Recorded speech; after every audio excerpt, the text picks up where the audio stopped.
Même s'il commence le sport auto un peu tard, à l'âge de 10 ans, Esteban Masson gravit rapidement les échelons. En seulement 3 ans, il obtient 3 titres de champion de France, 2 en karting, puis il est sacré champion de Formule 4 lors de sa première saison en monoplace l'an dernier. Malgré cette belle ascension, Esteban garde les pieds sur terre. C'était une année d'apprentissage qui se concrétise par un titre, donc c'est plutôt satisfaisant, je dirais. Et cette année, donc première année en formule régionale, la FRECA, deuxième année de monoplace, donc je continue mon apprentissage et pour l'instant je dirais que ça se passe plutôt bien. J'ai encore énormément de choses à apprendre bien sûr, mais très content.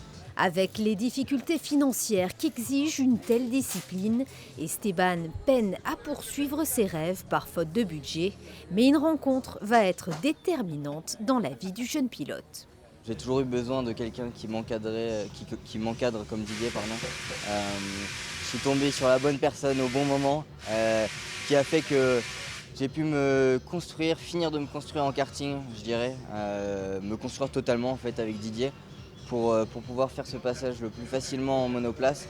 Et c'est ce qui s'est passé. Je pense qu'on a très bien travaillé avant l'année de monoplace l'année dernière en F4, ce qui a fait qu'on a fait une très bonne année. Ancien pilote de course aujourd'hui, Didier André entraîne et manage différents pilotes. Son chemin va croiser un jour celui d'Esteban à l'occasion d'une course de championnat du monde de karting en Suède. J'ai accompagné un pilote de karting qui a été champion du monde d'ailleurs ce week-end-là.